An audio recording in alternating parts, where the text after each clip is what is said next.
Software రంగంలోని ఉద్యోగులు ఈ ఏడాది తీవ్ర సంక్షోభాన్ని ఎదుర్కొంటున్నారు. దిగ్గజ సంస్థలు వరుసగా లేఆఫ్లు ప్రకటిస్తుండడం వారిని ఆందోళనకు గురి చేస్తోంది. Google, Microsoft, meta, Intel, Amazon, IBM వంటి పెద్ద పెద్ద సంస్థలు ఉద్యోగుల తొలగింపులు చేపట్టాయి. ఈ ఏడాది తొలి 6 నెలల్లోనే టెక్ సంస్థలు 1,00,000 మందికి పైగా ఉద్యోగులకు లేఆఫ్లు ఇచ్చాయి. కృత్రిమ మేధస్సు, ఆటోమేషన్, ఖర్చుల తగ్గింపులో భాగంగా టెక్ సంస్థలు తమ ఉద్యోగులను తొలగిస్తున్నాయి. ఈ ఏడాది టెక్ రంగంలోని ఉద్యోగులు తీవ్ర గడ్డు పరిస్థితులను ఎదుర్కొంటున్నారు. ప్రముఖ టెక్ సంస్థలన్నీ వరుసగా తమ ఉద్యోగుల తొలగింపు ప్రక్రియను చేపట్టాయి. ఈ ఏడాది తొలి అర్ధభాగంలోనే దాదాపు 1,00,000 మందికి పైగా ఉద్యోగులకు లేఆఫ్లు ఇచ్చాయి. ఇందులో Google, Microsoft, meta, Intel, Amazon, IBM వంటి దిగ్గజ సంస్థలున్నాయి. గతేడాది ఆర్థిక మాంద్యం భయాలతో వేలాది మందిని తొలగించిన టెక్ సంస్థలు ఇప్పుడు కృత్రిమ మేధని అందిపుచ్చుకునేందుకు మళ్లీ కోతలు మొదలుపెట్టాయి. ఆర్థిక సవాళ్లు, ఏఐ సాంకేతికత, మారుతోన్న ప్రాధాన్యతల కారణంగా ఆయా సంస్థలు భారీ ఎత్తున కోతలు విధిస్తుండటంతో ఉద్యోగులను ఆందోళనకు గురి చేస్తోంది.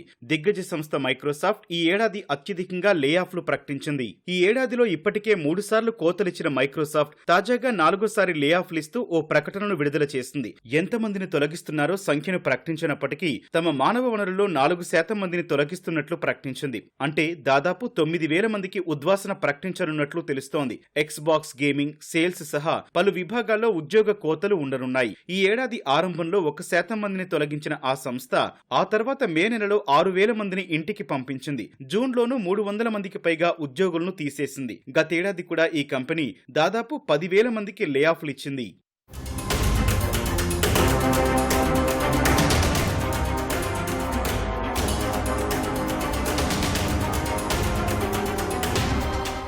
అటు అమెరికాకు చెందిన ప్రముఖ ఎలక్ట్రానిక్ చిప్ల తయారీ సంస్థ ఇంటెల్ కూడా భారీ ఎత్తున ఉద్యోగాల కోతలు విధించింది. కొత్త సీఈఓ లిప్ బూటాన్ నేతృత్వంలో పునర్వ్యవస్థీకరణ చేపట్టిన కంపెనీ ఈ నెలలో ప్రపంచవ్యాప్తంగా ఉన్న మొత్తం సిబ్బందిలో 20% మందికి లేఆఫ్లు ఇచ్చేందుకు సిద్ధమైంది. చిప్ డిజైన్ సీనియర్ ఇంజనీర్లు, క్లౌడ్ ఆర్కిటెక్చర్లు, ఎగ్జిక్యూటివ్ విభాగాల్లో ఉన్న వారిని తొలగించనున్నట్లు తెలుస్తోంది. ఇప్పటికే జర్మనీలోని ఆటోమోటివ్ చిప్ యూనిట్ ను మూసేసి అందులోని మొత్తం సిబ్బందిని తొలగించింది. కంపెనీ హెడ్ క్వార్టర్స్ లోనూ దాదాపు 100 మందిని ఇంటెల్ తీసేసింది.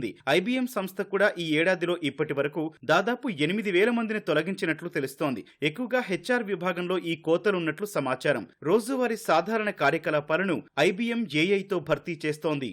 మరో దిగ్గజ సంస్థ అమెజాన్ కూడా ఈ ఏడాదిలో ఇప్పటికే 4 సార్లు తొలగింపులు చేపట్టింది. కమ్యూనికేషన్, సర్వీసెస్, వండరీ పాడ్కాస్ట్ విభాగాల్లో ఈ కోతలు విధించింది. రాబోయే రోజుల్లోనూ మేనేజర్ విభాగాల్లో దాదాపు 14,000 మందిని తొలగించేందుకు ఆ సంస్థ సిద్ధమైనట్లు తెలుస్తోంది. మరో టెక్ దిగ్గజం ఇన్ఫోసిస్ ఇటీవల 240 మంది ఎంట్రీ లెవెల్ ఉద్యోగులను తొలగించింది. అంతకుముందు ఫిబ్రవరిలోనూ 300 మంది ఫ్రెషర్స్ కు లేఆఫ్లు ఇచ్చింది. గూగుల్ తన ఆండ్రాయిడ్, పిక్సెల్, క్రోమ్ విభాగాల్లో లేఆఫ్లు ప్రకటించింది. అంతకుముందు క్లౌడ్, హెచ్ఆర్ విభాగాల్లోని ఉద్యోగులను తొలగించింది. మెటా కూడా ఈ ఏడాదిలో ఇప్పటి వరకు దాదాపు 3,600 మంది ఉద్యోగాలకు కోత పెట్టింది. హెచ్పీ సంస్థ కూడా తన పునర్వ్యవస్థీకరణ చర్యల్లో భాగంగా 2,000 మందిని తొలగించింది. టిక్ టాక్ తన డబ్లిన్ కార్యాలయంలో 300 మందిని ఇంటికి పంపించింది. 5 నెలల్లో 2 సార్లు కోతలు ప్రకటించిన ఓలా ఎలక్ట్రిక్ 1,000 మందికి పైగా ఉద్యోగులను తీసేసింది. సేల్స్ ఫోర్స్, బ్లూ ఆర్జిన్ వంటి సంస్థలు 1,000 మంది చొప్పున ఉద్యోగులకు లేఆఫ్లు ప్రకటించాయి. Automatic, Canva, match group, crowd strike, electronic arts వంటి సంస్థల్లోనూ తొలగింపులు కొనసాగుతున్నాయి.